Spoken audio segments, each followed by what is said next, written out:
Oh, hello and welcome, FPL managers.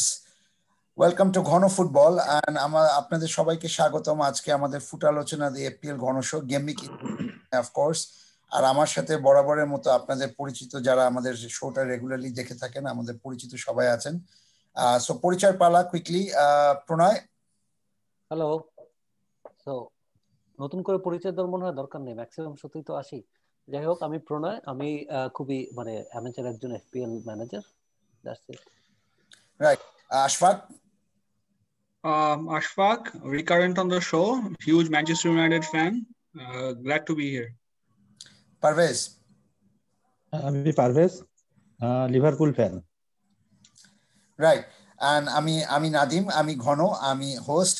So basically এই যাই হোক, গেমিক শেষ হয়েছে। সো গেমিক 10-এর হাওয়া কিছুটা গরম ছিল, কিছুটা নরম ছিল, জানি না আসলে কিছু নরম নরম কখনো গরম গরম। সো কেমন গেছে আমি জানি না সবার জন্য, আমার জন্য খুব ভালো গেছে। বাট এনিওয়ে, আমরা এখন আসলে গেমিক 10 নিয়ে না ফোকাস করি। So let's move on to the next topic, our gameweek 11, sorry. So what we can do is let's start with this one. আপনারা যদি এখনো সাবস্ক্রাইব না করে থাকেন, প্লিজ সাবস্ক্রাইব। আমরা এখন রেগুলার আমাদের কন্টেন্ট ক্রিয়েট করছি অলসো ফেসবুকে এবং ইনস্টাগ্রাম এবং টুইটার পেজে। So please do subscribe and of course let's proceed. So আমাদের কন্টেন্টে আজকে যেটা থাকছে সেটা হলো ফিক্সচার্স, ট্রান্সফার্স, ক্যাপ্টেন্স, ডিফারেন্সিয়াল এবং hot topic. Is it time to look at Liverpool or Manchester City or Liverpool versus Manchester City assets? কাকে নেওয়া যায় এবং কাকে নিয়ে আমরা চিন্তা করব because of the fixture shift. But we will discuss that at the last moment. So let's move on. So Parvez, take us to the fixtures. হ্যাঁ নাদিম, আমরা যদি গেম উইক 11 এর ফিকচার দেখি তাহলে আমার কাছে এই গেম উইক 11 এর যদি কয়েকটা ফিকচারের কথা বলি তাহলে আমাকে প্রথমেই বলতে হবে যে প্রথম ম্যাচটাই আমাদের অ্যাস্টন ভিলা ভার্সেস নিউক্যাসল। এই ম্যাচে আসলে যথেষ্ট এফপিএল অ্যাসেট দিয়ে ভর্তি দুই টিমের মধ্যে, গ্রিলিশ তারপরে উইলসন। এই ম্যাচটা আসলে আমার মনে হয় যে একটা স্কোরিং ম্যাচ হবে। সো এই ম্যাচ থেকে এফপিএল ম্যানেজাররা একটা বেনিফিট পাইতে পারে। তারপরে যদি ম্যাচটা বলি তাহলে ম্যানচেস্টার সিটি ভার্সেস ফুলহ্যাম।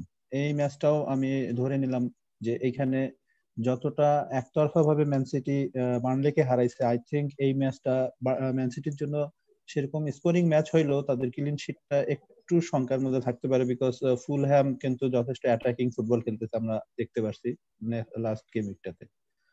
তারপরে থার্ড ম্যাচটা যদি আমি বলি তাহলে চেলসি ভার্সেস লিডস। এই ম্যাচটাও যথেষ্ট স্কোরিং ম্যাচ হবে, বিকজ লিডস কিন্তু যথেষ্ট অ্যাটাকিং ফুটবল খেলতেছে। তারা তাদের ক্লিন শিট ধরে রাখতে পারলেও চেলসির ক্লিন শিট এই ম্যাচে ডেফিনেটলি শঙ্কার মধ্যে থাকবে আই থিংক, এবং চেলসিও যথেষ্ট অ্যাটাকিং খেলতেছে। তো একটা ওপেন ম্যাচ আই থিংক ধারণা করতেছি। আর একটা ম্যাচের কথা যদি বলি, এই ম্যাচটা ওপেন ম্যাচ হবে, আই থিংক এটা ওপেন ম্যাচ হবে ব্রাইটন ভার্সেস সাউথহ্যাম্পটন। এই দুই টিমই কিন্তু যথেষ্ট অ্যাটাকিং ফুটবল খেলতেছে এবং এই দুই টিমের খেলার মধ্যে একটা এই ম্যাচটা তো একটা স্কোরিং ম্যাচ হওয়ার পসিবিলিটি আছে। তো এই মোটামুটি চারটে গেমের কথাই আমি মোটামুটি আমার মাথায় আসছে নাদিম। রাইট। আশফাক এন্ড প্রণয়, কোনো কমেন্ট আছে? আমার বেশিরভাগ ফিক্সার্স তো এখানে কভার করা হয়েছে আর কি। তো তারপরে হচ্ছে গিয়ে আমার মানে ফোকাসটা হচ্ছে গিয়ে আরেকটা ফিক্সারের উপর, সেটা হচ্ছে লেস্টার ভার্সেস শেফিল্ড। এটা প্রাইমারি হচ্ছে গিয়ে কারণ যে শেফিল্ডের এই season well, they're already relegation favorites. Are Leicester losing the last match? I think they will look to bounce right back because they have had a good start. So I think it will be an attacking display from Leicester. I think Vardy might get some points for people who has Vardy. Right, Vardy. আবারও ঠিক আছে। Let's jump into that Vardy discussion.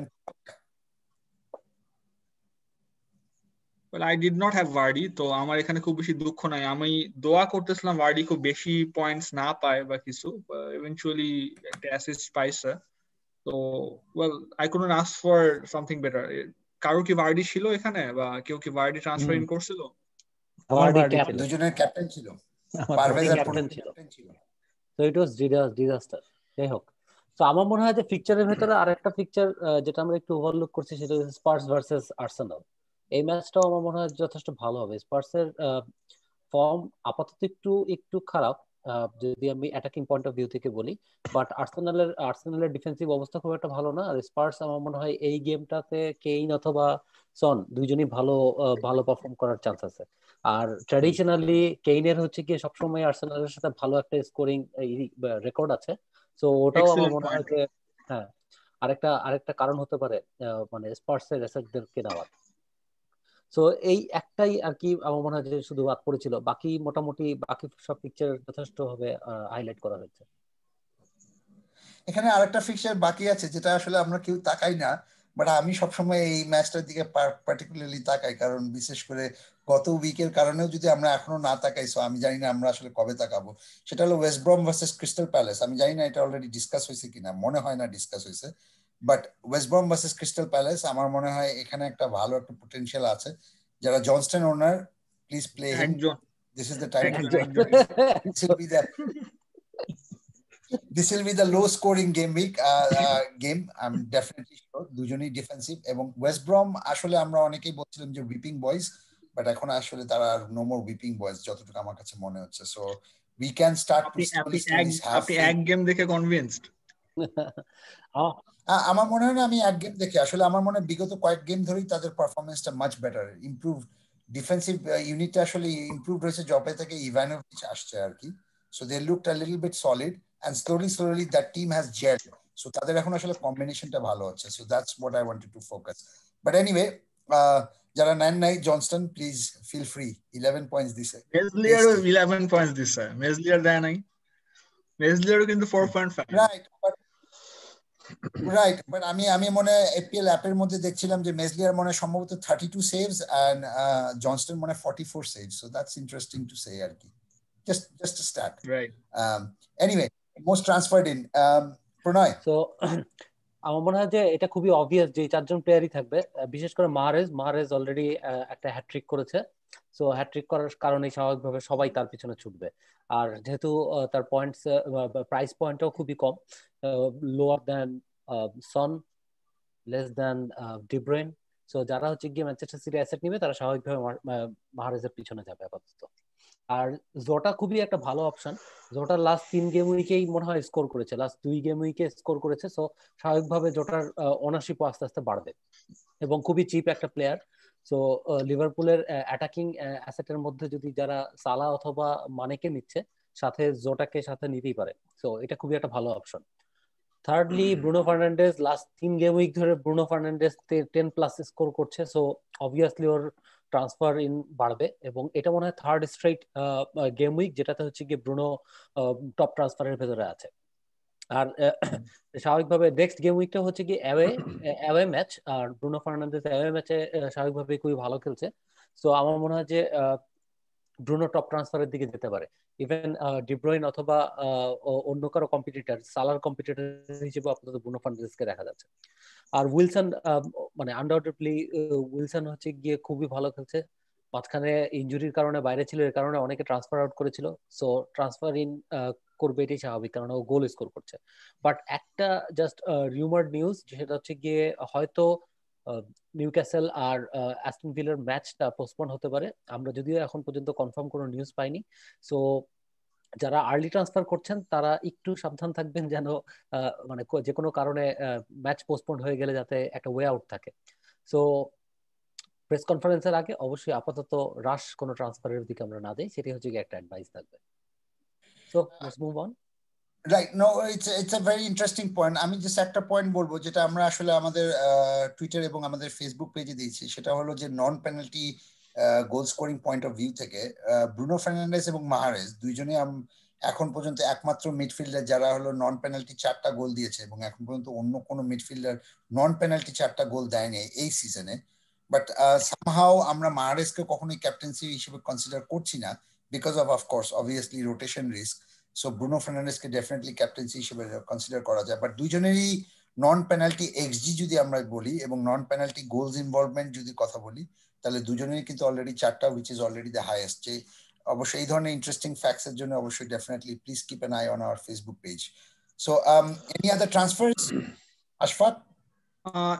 not any transfers, but I চারটার মধ্যে Mahrez আর Wilson নিয়ে আমার একটু comments ছিল আর কি। ফার্স্ট অফ অল মাহরেজ নিয়ে আমরা না কথা বলি, সরি আশফাক, মাহরেজ নিয়ে কথা না বলি, আমরা আসলে হট টপিকের মধ্যে এনিও ডিসকাস করব Manchester City asset, so you please feel free to suggest about the So Mahrez আর উইলসন নিয়ে আমার হচ্ছে, তো উইলসন নিয়ে আমি বলি হচ্ছে যে the good thing about Wilson is যে because he is on penalties আর দেখা গেছে যে because he is central to most of Newcastle's attack, দেখা গেছে যে if Newcastle scores, the chances are the Wilson will be the one to score.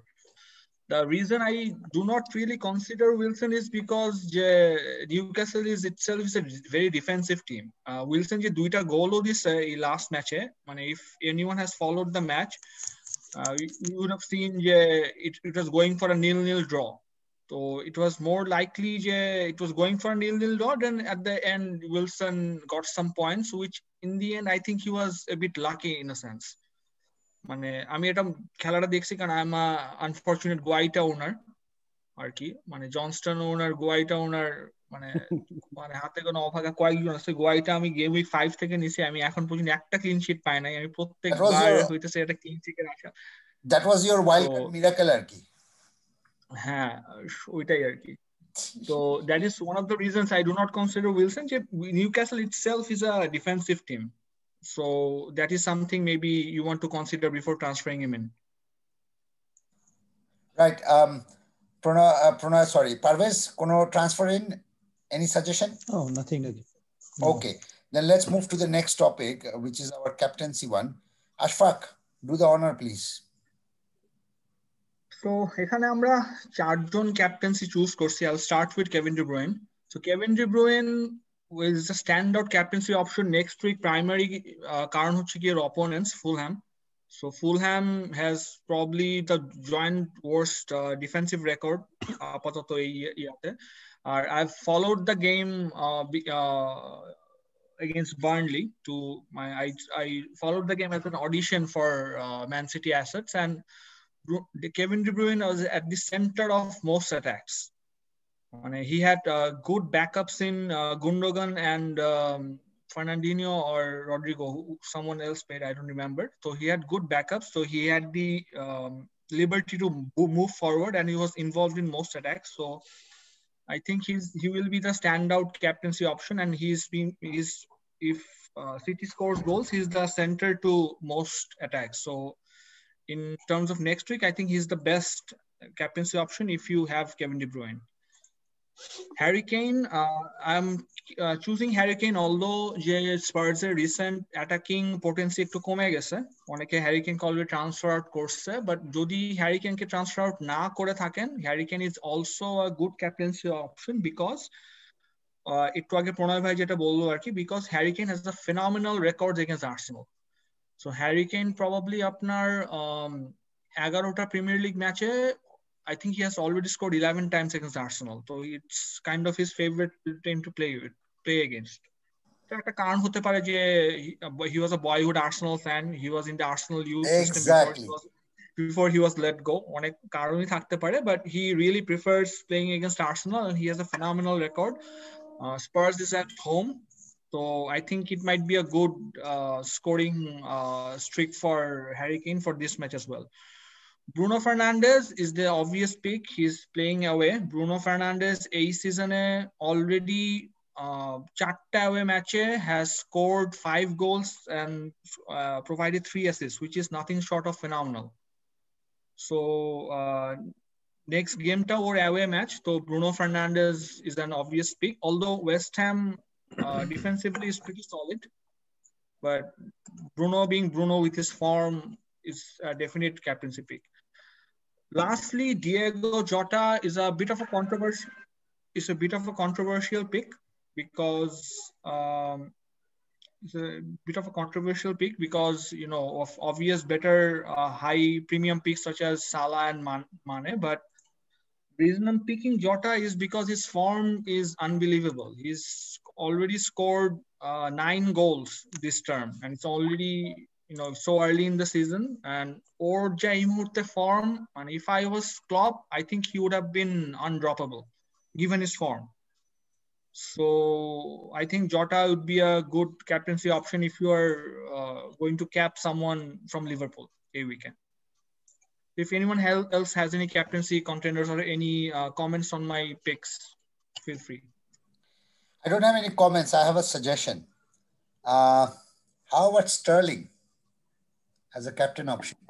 Because I think Sterling যারা already এখন পর্যন্ত নিয়ে রাখছে এত game week মানে this is game week 10 that has been gone. I think it has been very frustrating for Sterling owners. His price has already dropped, I think 0.1 this week, will further drop if he does not get points in the next 1 or 2 weeks. So if I wanted to pick Sterling would have been a differential options, but I guess captaincy pickta if you're not looking to really jump the gun or make up some places in your mini league, captaincy option should be a safe one. In that case, Sterling is a bit of a risk in my opinion. I agree. বিশেষ করে পেপের যে last কমেন্টটা ছিল যে Sterling needs to score more goals, and if people are not scoring goals they'll not play. So পরপর দুইটা গেমেকে আসলে আমরা কখনো স্টার্লিংকে বেঞ্চ হতে দেখিনি. So maybe there is something happening behind the scene যেটা আমি at least জানি না বা আমরা জানি না. So what I can understand is City's fit players এই মুহূর্তে কম. They don't have a striker shortage as well. Jesus is not being playing outstandingly, and they're really missing Aguero, and Aguero's injury is a bit tricky. He's not playing, he's getting himself injured. So that is, I think, something we can cover in the next topic, the last topic. Right, exactly. So Vardy as a captain, anybody? Or no Vardy this time? গত গেমে হতাশ হয়েছে আমার মনে হয় যে না, Vardy আসলে গুড ক্যাপ্টেন্সি পিক হতে পারে. ভার্ডির একটা মানে যদি এই সিজনের স্ট্যাট দেখি, 54 পয়েন্ট হচ্ছে গিয়ে অ্যাওয়ে ম্যাচে এসেছে, আর মাত্র সেখানে হচ্ছে গিয়ে 4 পয়েন্ট হচ্ছে গিয়ে হোম ম্যাচে আসছে. সো নেক্সট ম্যাচটা অ্যাওয়ে এবং শেফিল্ডের সাথে, শেফিল্ডের ডিফেন্সের অবস্থা খুবই বাজে. তো আমার মনে হয় যে ভার্ডি এই ম্যাচটাতে ভালো করতে পারে যদি রেগুলার স্ট্যাটের দিক থেকে যায়. রেগুলার স্ট্যাটিক যারা ভার্ডি নিয়ে আসছে তারা প্রবাবলি এই ফুলহ্যামের গেমটার জন্যই নিয়ে আসছে, মানে নট মানে অন্যগুলা he has 1 or 2 easy fixtures as well, but ফুলহ্যামের জন্যই নিয়ে আসে. তো পিপল যারা ভার্ডি ক্যাপ দিছে মানে লাস্ট উইক, আই ডাউট তারা আবার ক্যাপ দিবে. হ্যাঁ, তারা দিবে না, আই ডাউট তারা আবার ক্যাপ দিবে. মানে হার্ট ব্রেক সবাই একবার নিতে পারে, কয়েকবার নিতে পারে না. আসলে আমাদের মন খুব নাজুক এদিকে. Why not? কারণ সনের একটা জিনিস আমরা দেখছি, সন এক গেমে পরে আরেক গেমে করে না. আমি ভার্ডিকে ডেফিনেটলি কনসিডার করব এই ম্যাচে ক্যাপ্টেনের জন্য. না, আমার যেহেতু ভার্ডি আছে, আমি ভার্ডিকে ক্যাপ দিব নেক্সট গেম উইকে. আমার মনে হয় যে আমি ভার্ডিকে ক্যাপ দিব. আমিও ম্যাচে ওই যে নানান ধরনের আপনার অ্যালগরিদমস থাকে যে প্রজেক্টেড পয়েন্টস ইত্যাদি নানান ধরনের এক্সটার্নাল সাইটসে. তো Vardy had a projected point of 8 এই উইকে. তো ইভেন good fixtures and মানে high premium strikers ও projected points সাধারণত 5-6 এর বেশি থাকে না. 6 এর উপরে খুবই কম. হ্যাঁ, ভার্ডির ছিল কারণ ফুলহ্যামের ডিফেন্সিভ এরর এবং কনসিডার হচ্ছে কি পরিমাণ বেশি. এই Europa game he was benched in the Europa game, so he was fit and ready to go. So I guess it's an unpredictable game, and this is a season like unlike any other. সবকিছু শোনার পরে আমার একটা গল্প মনে হইলো. সেটা হলো একদা একটি বালক সাদা গেঞ্জি পরে খেলতে নেমেছিল একটি ব্লু দলের সাথে, যাকে বলা হচ্ছিল এরা হলো মাইর খাবে আর কি এই সাদা বালকের কাছ থেকে. কিন্তু খেলা শেষে দেখা গেছে যে সাদা বালক কোনো গোল দেয়নি. হ্যাঁ, এবং সেই সাদা বালক কিন্তু এখন আমাদের স্ক্রিনের মধ্যে আছে আর কি. ঠিক আছে, কিছুটা মুষ্টি বেঁধে এরকম করে তাকিয়ে আছে আর কি. ব্লু যে দলটি ছিল সে দলটি আর এখন প্রিমিয়ার লিগে নেই. দলটির নাম কার্ডিফ. ঠিক আছে, সো ঘটনাটা মনে পড়ে. সো আমি এই এতক্ষণ ধরে চুপচাপ এই আলোচনা শোনার পরে অনেকটা আশা, হতাশা, ঠিক আছে, আবার নতুন. না ভাই, আমি ওই ম্যাচের থেকে আমি কানে ধরছি ওই ম্যাচের থেকে যে আমি এক ম্যাচের জন্য পিয়ার প্রেসারে এক ম্যাচের জন্য আমি কখনো ট্রান্সফারিং করব না. যত যেই যাক পিয়ার প্রেসার দিক যে মাস্ট হ্যাভ হাবি যাবি ভাই, এক ম্যাচের জন্য আমি আর করব না. আমি -8 খেয়ে আমি কেইন এগেইনস্ট কার্ডিফ আনছিলাম, মানে এক দিছিল আই থিংক, এবং একটা ইয়েলো কার্ড পাইছিল. সবচেয়ে বড় কথা হলো সে একটা ইয়েলো কার্ড পাইছিল. So that is another big shock আর কি. সো পিয়ার প্রেসারের কারণে কিন্তু আলটিমেটলি তুমি যদি ডিসিশনটা নিতে তাহলে কিন্তু তুমি আমার পিয়ার প্রেসারের কারণে কিন্তু ডেফিনেটলি ব্রুনো ফার্নান্ডেজকে ক্যাপ্টেন দিতা somehow people just don't listen anyway but anyway let's not go into that. Let's move into the next one, differential. I'm sorry but আমার আসলে আজকে ভালো গেম হয়েছে so you can understand from my যদিও আমি অনেকগুলো উদাহরণ দিতে পারি যার কারণে আমি আরো অনেক বেশি পয়েন্ট পেতাম but VAR had different about it.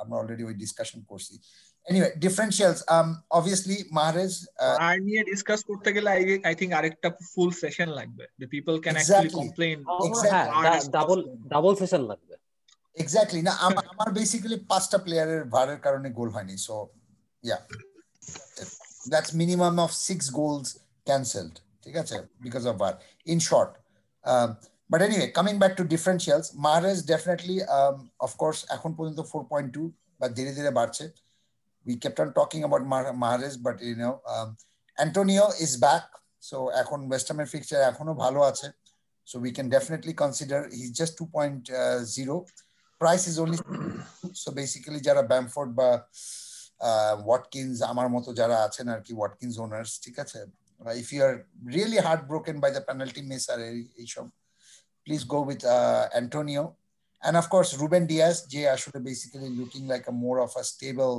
City defense but আমি আসলে City নিয়ে বেশি কথা বলবো না because we will go into the more in-depth discussion so সেক্ষেত্রে let's move on to the next topic which is our hot topic of course fixture shift Manchester previous slide আমার Antonio নিয়ে একটু ছিল অ্যান্টোনিও একটু comments ছিল আর কি previous slide তো Antonio has just come back from a injury and David Moyes is slowly bringing him back into the game মানে he's not rushing him and he was back in training 1 or 2 days games back but he's slowly bringing him in আমরা last gameটা দেখছি just 45 minutes খেলছে he was not injured he was just he was managing the minutes so Antonio is a very good player with his potential and all but or fitness levels টা আসলে একটু monitor করা উচিত regarding how much he gets playing how much he's scoring goals because all of a sudden Haller is showing a bit of form so Antonio is not an automatic choice anymore well that's a good no that's a very good example I mean that's a very good suggestion I mean but যেভাবে আসলে ব্যামফোর্ডের ওনাররাও এখন দেখি ব্যামফোর্ড selling হচ্ছে ঠিক আছে গতকালকের ঘটনার কারণে ওয়াটকিন্স চেয়ারম্যানের দিকে এখন কেউ যাচ্ছে না because of fixture shift of course so basically আমরা যদি 6 পয়েন্টের ক্যাটাগরিতে যদি কোনো এখন স্ট্রাইকার খুঁজি এন্ড অফ কোর্স আমরা এপিএল এ জানি যে আগে থেকে গিয়ে যদি কোনো প্লেয়ার যদি আমরা মনে করি যে পটেনশিয়াল পয়েন্টস দিবে তার মধ্যে যদি আমরা আগেই মুভ করতে পারি it's always a good move but yeah it's up to you managers and I'm not to influence any decision here but I think this is a good option one strategy that if someone in Reddit was suggesting that in the short term maybe monitor Antonio and in his replacement can take Wilson instead so when Wilson's fixtures gets tougher from game week 15 I think so totodine if Antonio regains his match fitness scores 1 or 2 goals you can easily switch to Antonio. That is a very good suggestion. That is a wonderful suggestion. Right. Let's move to the next one, which is the hot topic. So fixture shift, Manchester City versus Liverpool assets. So আমরা জানি already যে fixture shift হচ্ছে দুইটা দলের জন্য Manchester সিটির জন্য already হয়ে গেছে গত গেমিং থেকে লিভারপুলের জন্য গেমিং 12 থেকে হচ্ছে আর কি so hot topic is basically আমরা যেটা করব যে আমরা চেষ্টা করব যে আসলে ফিক্সচারটা আসলে কার জন্য কতটুকু বেটার এবং এখানে আমরা আসলে ট্রিপল আপ করব নাকি ডাবল আপ করব নাকি আমরা সিঙ্গেল লিভারপুল বা ম্যানচেস্টার সিটি অ্যাসেট নিয়ে করব যদি ট্রিপল আপই করি বা ডাবল আপই করি আলটিমেটলি কারা সেই অপশনস গুলো হতে পারে so I will start with Pranoy first প্রণয়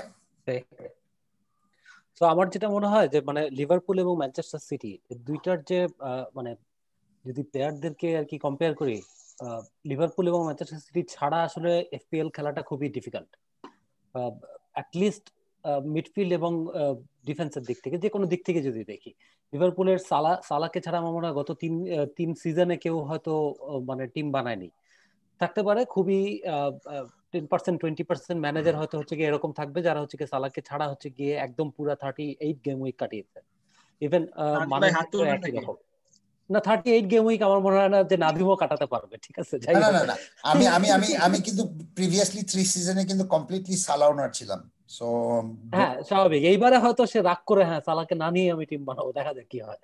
তো আর লাস্ট তিন সিজনে একইভাবে ডেব্রয়েনের যদি কথা বলি, যে লাস্ট 2 সিজনে ডেব্রয়েন সবাই নিয়েছে। ইভেন সবচাইতে বড় অ্যাসেট যেটা হচ্ছে গিয়ে অ্যাগুয়েরোকে ছাড়া লাস্ট সিজন আমি নেই নাই, আমি না নিয়ে লাস্ট যে ধরা সিজনে খাইছি। আই ট্রাস্টেড স্টার্লিং ইনস্টেড, কি যে স্বাভাবিক। ধরাটা খাইছি। স্টার্লিং মনে হয় তার আগের 2 সিজন খুব ভালো ছিল। অ্যাগুয়েরো তাই। অ্যাগুয়েরো গত সিজন এবং এই সিজনে ইনজুরির কারণে আসলে ওভাবে খেলতে পারছে না, কিন্তু অ্যাগুয়েরো কিং অফ এফপিএল, এটা আনডাউটেডলি যে সবাই বলবে এটা। সো এখন ম্যানচেস্টার সিটির ফিকচার যথেষ্ট ইজি, বাট প্লেয়াররা এখনো 100% ফিট না। এই মুহূর্তে আমার মনে হয় যে ম্যানচেস্টার সিটির কাছ থেকে ক্লিন শিট পাওয়ার পসিবিলিটি অনেক বাড়তেছে। আস্তে আস্তে আমার মনে হয় যে এটা আরো বেশি বাড়বে, এবং অ্যাটাকিং রিটার্নের দিক থেকে আমার মনে হয় সলিডলি হচ্ছে গিয়ে ডেব্রুইন সলিড থাকবে। আর স্টার্লিং, মাহরেজ অথবা অন্য যে কেউ, আমি জানি না, মানে স্ট্রাইকারের কথা আপাতত বলতে যাচ্ছি না, কারণ জেসুস অথবা অ্যাগুয়েরো কেউই আসলে ওরকম খেলার মতো খেলা খেলছে না। অ্যাগুয়েরো তো আসতেই পারেনি এখনো, আসলেও কতটুকু ভালো করবে সেটা আমি জানি না। বাট আমার মনে হয় যে অ্যাটলিস্ট ম্যানচেস্টার সিটি থেকে একটা ডিফেন্স, সেটা রুবিন ডিয়াস হতে পারে, ক্যান্সেলো হতে পারে, মেন্ডি হতে পারে, রোটেশন রিস্কটা অনেক বেশি হাই। সো এখানে খুবই আর কি একটা ট্রিকি বিষয় থাকবে, যে আমি সলিড শুধু ডিফেন্সিভ পয়েন্টটা নিব, ক্লিন শিট পয়েন্ট নিব, নাকি আমি সিটির মানে ডিফেন্সের কাছ থেকে অ্যাটাকিং রিটার্নও চাই। সো ওইটা যদি আমি চাই, আমার মনে হয় যে একমাত্র হচ্ছে গিয়ে ওয়াকারি হচ্ছে গিয়ে একমাত্র প্লেয়ার যে হচ্ছে গিয়ে রোটেশন রিস্কটা একটু কম, সেটা ক্যান্সেলের থেকে কম অথবা মেন্ডির থেকে কম। সো ওদিকে যেতে পারে, বাট এটা বাজেটেরও একটা বিষয় আছে, সেটা বাজেটটা অনেক বেশি হাই, তাহলে হচ্ছে গিয়ে আমরা আবার অন্য প্লেয়ারদের নিতে পারবো না। আর আমার মনে হয় যে মিডফিল্ড যদি বলি, একমাত্র ডিব্রুইনের কথা বলবো আপাতত, যে হচ্ছে গিয়ে ম্যাক্সিমাম ম্যাচে ফিচার করবে এবং পয়েন্টস রিটার্নও ভালো আশা করা যায়। আর লিভারপুলের যদি বলি, there are plenty of option, but I will not talk about the defensive option, কারণ লিভারপুলের ডিফেন্স একে তো অনেক বেশি প্রাইসি, আর সেকেন্ডলি হচ্ছে গিয়ে রিটার্ন খুবই কম আসছে। একমাত্র রবার্টসন কয়েকটা ম্যাচে হয়তো ভালো রিটার্ন দিয়েছে এখন পর্যন্ত, বাট এখন পর্যন্ত ক্লিন শিট পয়েন্ট দেওয়ার মতো অ্যাবিলিটি লিভারপুলের ডিফেন্সের কাছ থেকে আসেনি। বাট অ্যাটাকিং পয়েন্টের জন্য আমি আইদার সালাহ, জোটা অর মানে, এই তিনটার বাইরে আসলে চিন্তা করতে হবে। I will own at least 2 out of 3।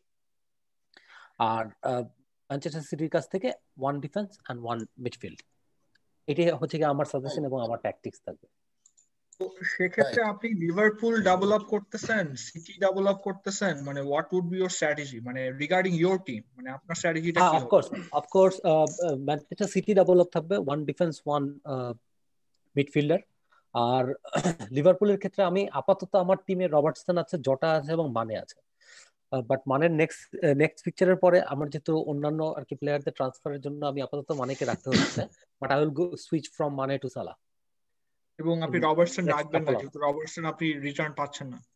হ্যাঁ, রবার্টসন আপাতত থাকবে নেক্সট ম্যাচের জন্য, কারণ উলসের সাথে খেলা। আমার মনে হয় যে ওই ম্যাচে অ্যাটলিস্ট রবার্টসনের কাছ থেকে ক্লিন শিটও আসতে পারে অথবা অ্যাটাকিং রিটার্নও আসতে পারে। আপাতত নেক্সট উইকের জন্য আমি রাখবো, বাট তারপরের উইকে আমার মনে হয় যে রবার্টসনকে সেল করে ওখান থেকে এক্সট্রা মানি দিয়ে আমি অন্যান্য জায়গায় আর কি ইনভেস্ট করবো, কারণ এত প্রাইসি ডিফেন্স দিয়ে আসলে সম্ভব না এত প্লেয়ারকে ওন করা। Right. Ashfaq, any further comments? Who are you going with? Regarding City and Liverpool, well, theoretically, because of this fixture swing, মানে ideally আমি দুইটা লিভারপুল অ্যাটাক, দুইটা সিটি অ্যাটাক নিতে চাই, বাট টুথ বি টোল্ড এটা বাজেটে মানে ইনকর্পোরেট করা is almost impossible, and মানে with Fernandez's form I can't really let go of Fernandez as well. So with Fernandez, I already have Salah, I have Kane, I'll probably let go of Kane. তো একটু আগে প্রণয় ভাই যেটা বললো, আসলে Kevin De Bruyne বাদে অন্য যে অপশন গুলো আছে, সে অন্য অপশন গুলো ইজ এ বিট রিস্কি। কারণ হচ্ছে কি, ফার্স্ট অফ অল, যে আমরা সিজনের শুরুতে দেখছি যে City has not been the City of the previous season. এটা প্রাইমারি কারণ they have been unlucky with injuries, they have a striker crisis, Jesus was injured, Aguero was injured, they played Sterling there, and center forward they played Ferran Torres there, but আসলে ওইরকম একটা center forward is something মানে City has been lacking. So Jesus has been back, but আসলে তারপর ওই ঘাটতি তো ভাবে পূরণ করতে পারতেছে না। স্টার্লিং আমরা লাস্ট কয়েক ম্যাচ দেখছি has been benched. Mahrez has played excellent, এবং মাহারেজের ব্যাপারে আমি এর আগে যেটা বলতে চাচ্ছিলাম সেটা হচ্ছে গিয়ে if you have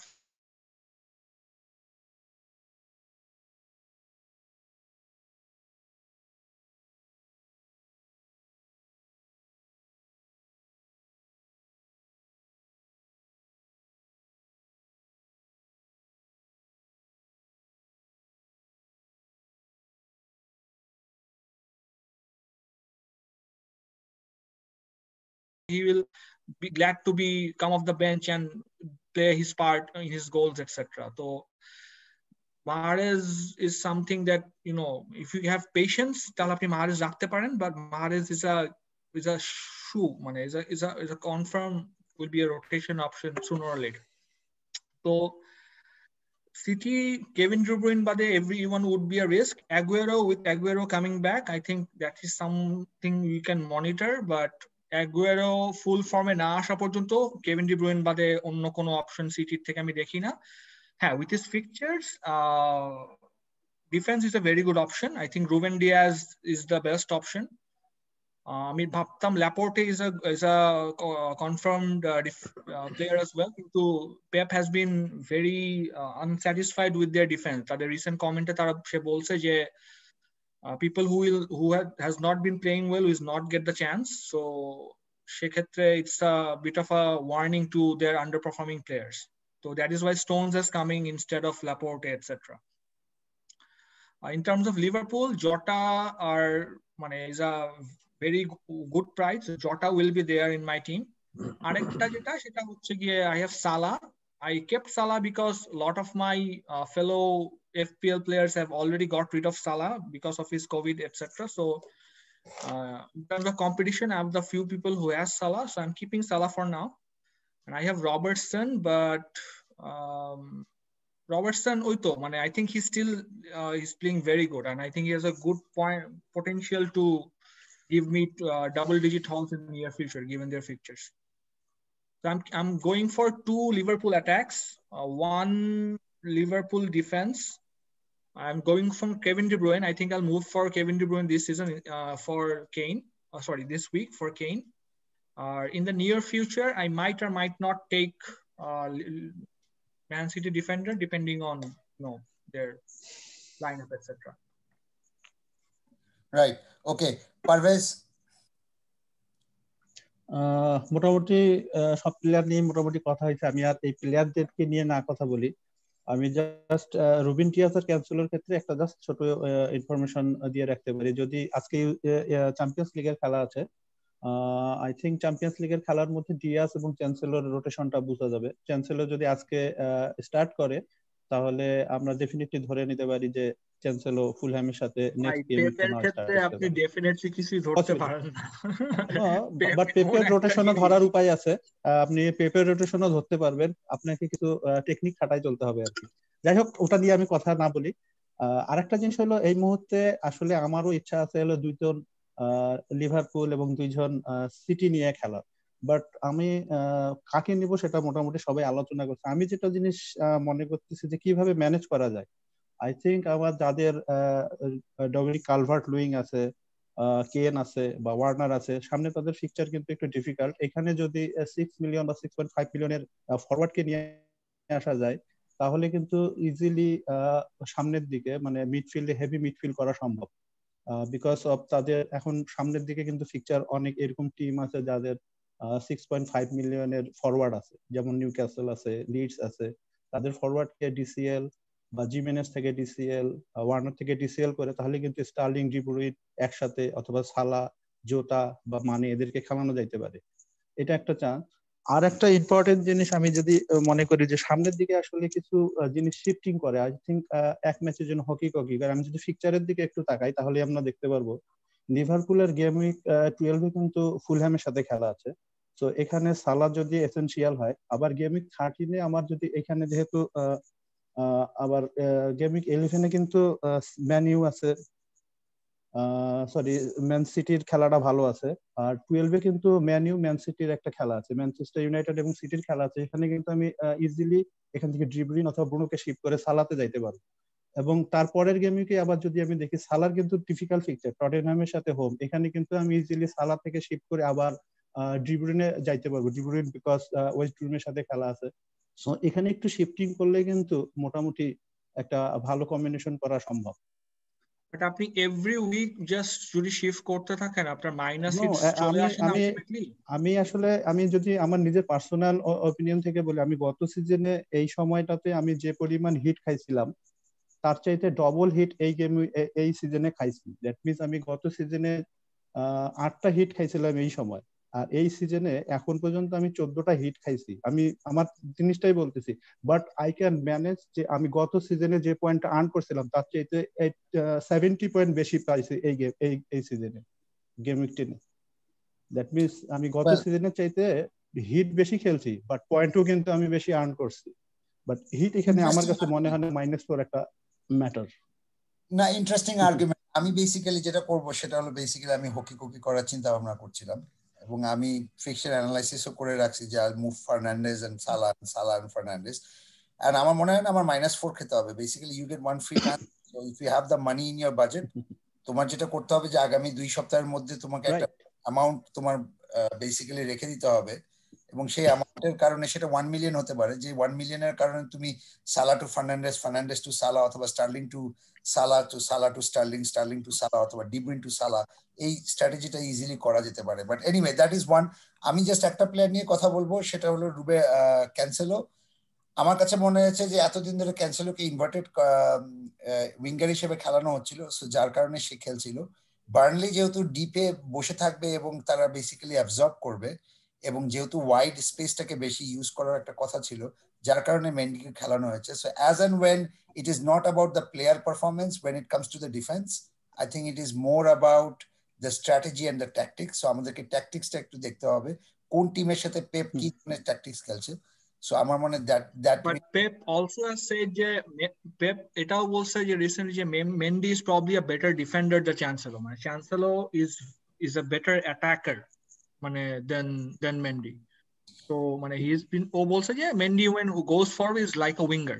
So I think he needs to do more defensive work like Mendy does. I agree. And এবং এটা কিন্তু আলটিমেটলি যে আমি যেটা বললাম যে if you are playing wide, Mendy will play. If you are playing inverted, it will be Cancelo. But anyway, thank you so much for the discussion. Thank you, Pranay. Thank you, Parvez. And thank you, Ashfaq, as usual, for this wonderful discussion. And of course, FPL managers, thank you so much. We'll bring more content, of course. And until then, stay in touch with Ghono Football. Take care. Bye-bye. Thank you for having me.